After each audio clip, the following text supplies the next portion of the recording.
He couldn't end the blockade of Berlin. He couldn't feed an entire city. But he could drop hope from the sky. In the summer of 1948, Berlin was starving.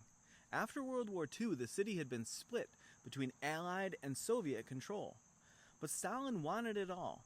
He sealed off roads and railways, hoping to starve the western sectors into surrender. No food, no coal, no way out. So the Allies responded with the Berlin Airlift.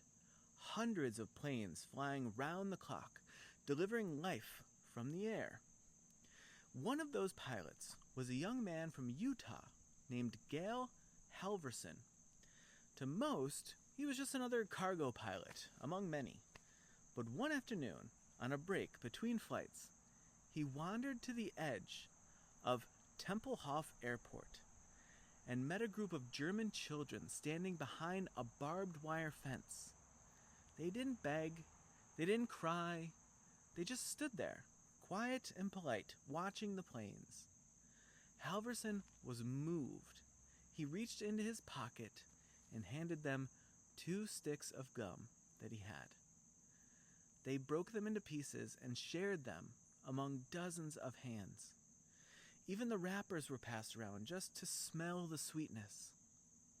As he turned to leave, he promised that they could get more. And so he made a plan. He tied chocolate bars and gum to tiny handkerchief parachutes. Then, as he flew over Berlin, he wiggled the wings of his plane, a signal to the children at Tempelhof that candy was coming. At first, it was just Halvorsen, but when a newspaper ran the story, support poured in. His commander was skeptical, but General William H. Tunner gave the go-ahead, and soon the effort became official. Operation Little Vittles. Other pilots joined. Children back home sent candy. Schools, churches, and companies mailed in sweets and handkerchiefs. By the spring of 1949, more than 23 tons of candy had been dropped over 250,000 parachutes. The children cheered. The candy drops became a symbol of care and humanity in the middle of a geopolitical siege. Newspapers told the story, and the world saw that even amid rivalry and division, compassion could slip through cracks where armies and governments could not. Gail Halvorsen became known as Uncle Wiggly Wings. And the children who had nothing, they called him a hero. As one Berlin child later said, it wasn't the candy. It was that somebody cared. And that's the heart of it. He couldn't lift the Iron Curtain. He couldn't stop the Cold War. But he could give one child for one moment the feeling that they mattered. And from that, a movement grew.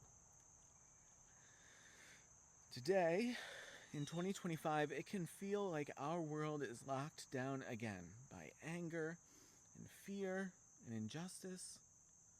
The problems feel way too big, and the leaders way too distant and distracted, and all of the walls are far too high. But Halvorsen reminds us, you don't have to fix the whole world. You just have to reach the person in front of you.